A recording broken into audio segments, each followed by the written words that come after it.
Hello everyone, I'm very excited to be here, even if only on the screen. Today I will talk about open infrastructure and within that, open infra projects. Before I dive in though, let me introduce myself. My name is Ildiko. I work as Director of Community at the Open Infrastructure Foundation. I've been with the foundation for over 7.5 years now. I used to work for Ericsson before that, so I have a little bit of a telecom background.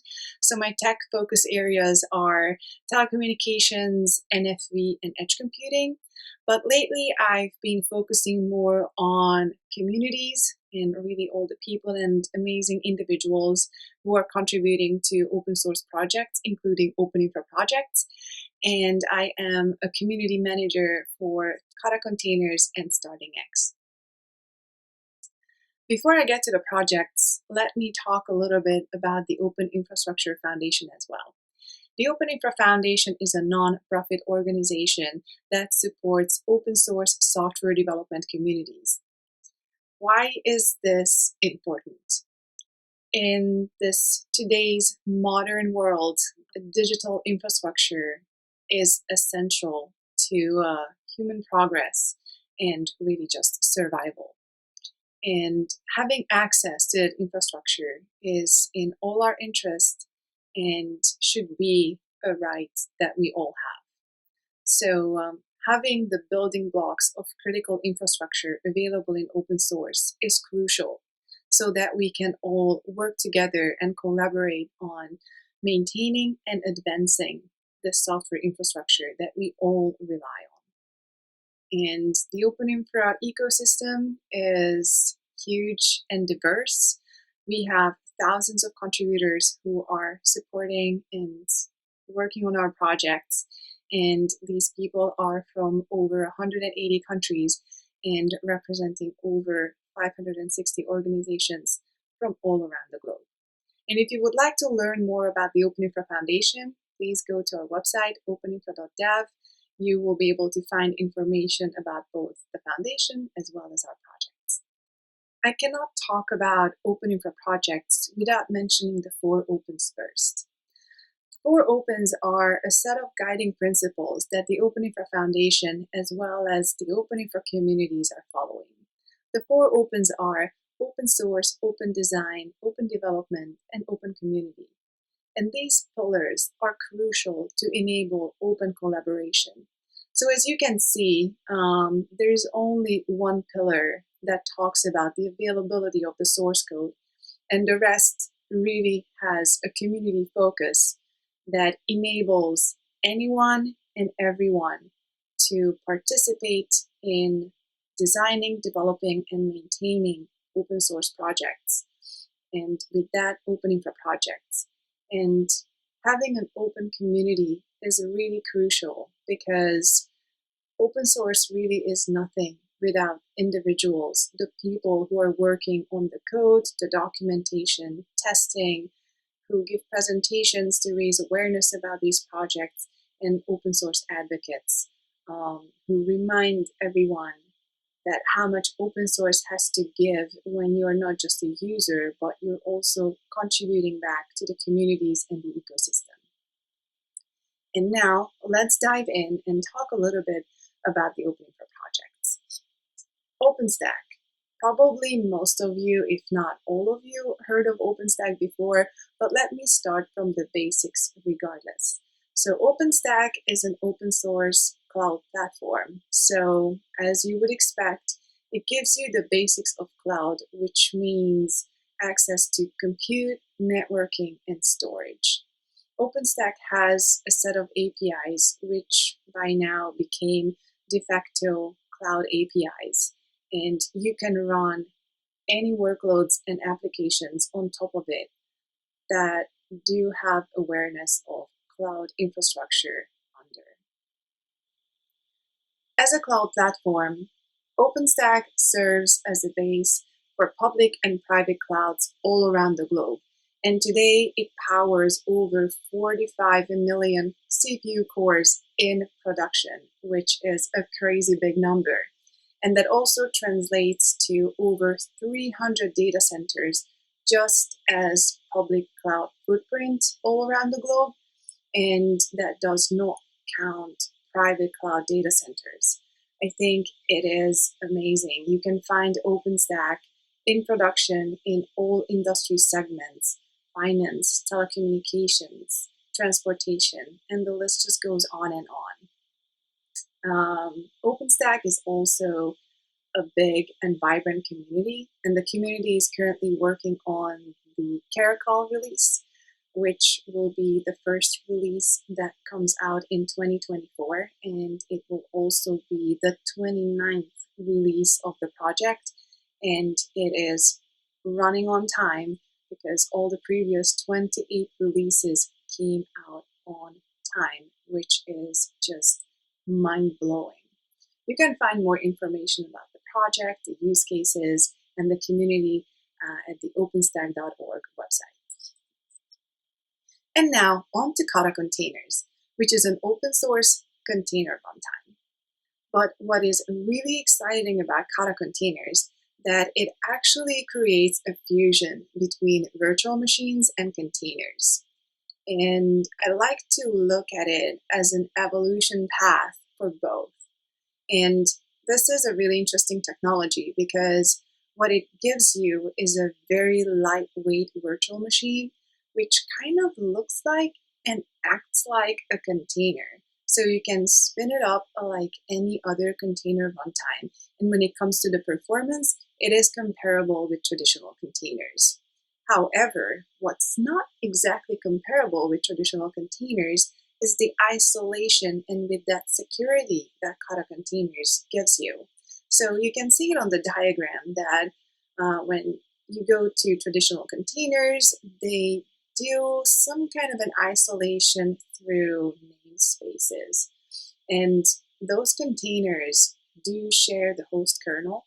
But if you look on the left, with Kata Containers, with the virtual machines that Kata Containers spins up for you, you can actually have the choice of kernel that you're running inside the container. And with that isolation, if the host kernel in the host gets compromised, the person, or well, the intruder still has to work their way through the virtualization layer to be able to break into the containers. So the containers don't just get compromised right away. Kata Containers is an OCI compliant container runtime, and you can easily spin it up with Kubernetes and Docker, and these infrastructure options are being tested within the community on a daily basis. Kata is on the 3.3.0 release right now. The community is putting out frequent minor releases, and when there is a significant change in features and functionality, then there will be a new major release available. Kata Containers, kind of similarly like OpenStack, is running in production in a lot of places all around the globe. And examples to companies are Ant Group, Alibaba, AMD, Baidu, Huawei, and more. And these companies are usually running Kata Containers also in a large footprint, meaning you're talking about millions of containers. And also talking about areas like financial services, for instance. I mean, who wouldn't want some extra security when it comes to banking? And Kata Containers is a very diverse community as well. We have over 10 organizations contributing, and I can only encourage you as well to look into the project and get in touch with the community. You can find more information on the katacontainers.io website, both about the software as well as the community. And now, on to StarlingX, another super exciting project.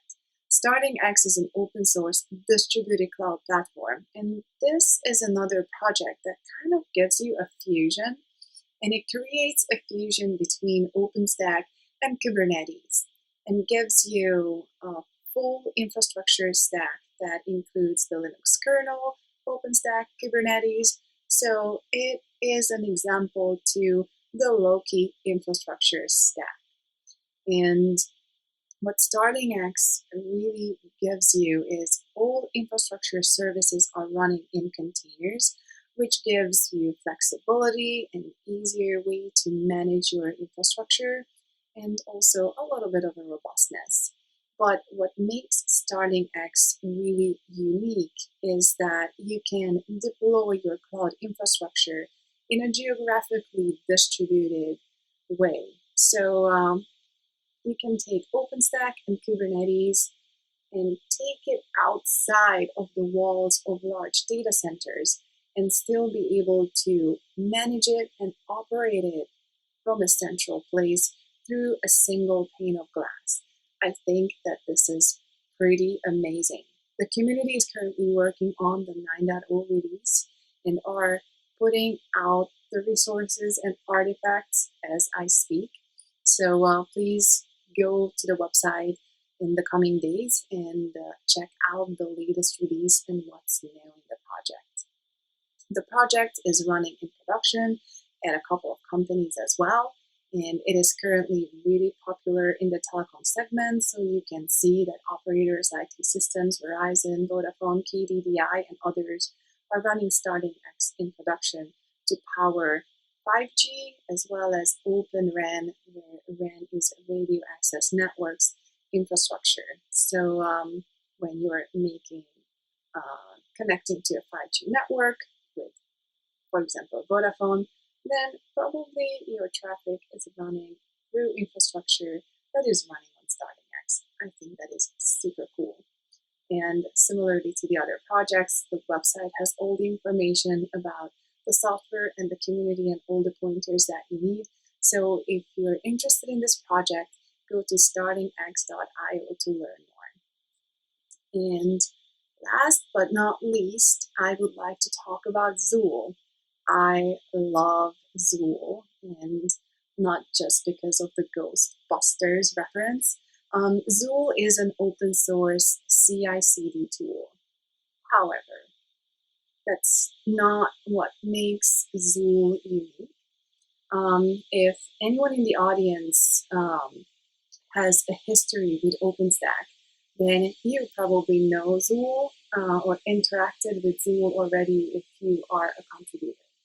Because Zool is what runs all the test infrastructure for OpenStack, where the open source code is being tested thoroughly on a daily basis. So Zool used to be part of OpenStack, but now it is a fully fledged, standalone, awesome project. And components of Zool are also managing the donated test infrastructure. And here I would like to just give a shout out to our infrastructure donors. And if you are working for an organization who could lend us some space in your cloud infra, please let us know. The communities always need more hardware to run their tests on. So Zool is a system that really helps you to develop software in a way that is thoroughly tested. And as you can see, the motto is stop merging broken code. So if you have Zool, then it does give you the opportunity to have a really high quality software product because you can test it back and forth with Zool. And just look into how active the OpenStack community is if you're wondering whether or not Zool is ready to be put to the test under high load, because OpenStack has thousands of changes that needs to be tested on a daily basis. The latest release just came out is the 10.0 release. And if you're wondering who's using Zool these days, then look no further than the automotive industry, for instance, like BMW and Volvo. But if you look at T-Systems, you can also see that the telecom segment also really likes Zool. And I'm really happy to see these companies, because when it comes to how much, for instance, cars are literally driven by software these days, I really want that one to be very thoroughly tested. And again, similarly to all our other projects, go to zool-ci.org to learn more about the project, the community, and figure out how you can start contributing to this very exciting and awesome project. And if you have a project idea and it wasn't on the list that I talked about today, then reach out to us, because the OpenInfra Foundation is continuously looking for new ideas and new projects. And what really is our goal is to not just create a new project, but build a very strong community and ecosystem around it. So if you have an idea, let us know. Also, you can check it out on openinfra.dev, what services we provide to our projects, and you can get in touch with one of our staffers through the website as well. Now, just a little bit of a reminder that open source projects don't work without the community. So the focus really is on people, individuals, companies with common goals coming together and collaborating in an open environment. So it is you who can make this happen, and we need everyone to come and participate. All of our projects are available in various communication channels. Kata Containers favors Slack. StarlingX likes their mailing list. You can catch OpenStack and Zool people on IRC and Matrix. Every single project of ours has a mailing list, and you can find all this information on the project websites in terms of what's the best way to get in touch. You can find getting started type of materials to understand a little bit better what these projects are all about and how you can get started with both using the projects and getting involved in the community. So getting involved in the community, obviously you think about that, oh, I would love to meet these people. So I have great news for you, because there are a lot of OpenInfra events happening. There is a roadshow over the course of May and June this year of OpenInfra Days in Europe. You can see that there are multiple locations, and if you are lucky and in one of those regions, then I would love to encourage you to go and check out the OpenInfra Days event in your region. If you're interested in the OpenInfra Summit, which this year will be co-located with the Open Compute Project Regional Summit in September in Asia, then the call for papers is currently open. So if you have a talk idea, go to the website and submit it today, so you can be part of the amazing speakers who will have at the event. And you can also catch up with the OpenInfra communities and people within the ecosystem at that global event. And last but not least, if you are already a contributor or started to look into it and would like to get in touch with active contributors of these projects that I talked about, then check out the project teams gathering. The next virtual version of the event will be happening the second week of April, between April 8th and 12th.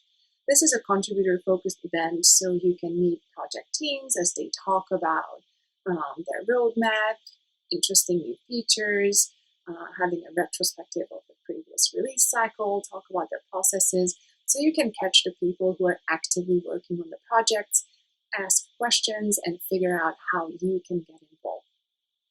And with that, I would like to thank you for your attention.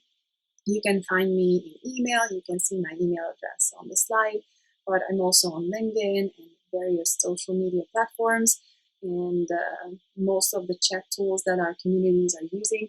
So if you have any questions or any topics that you would like to talk about, please reach out to me and find me on any of those communication platforms. And I hope that you will enjoy the rest of the event. Thank you.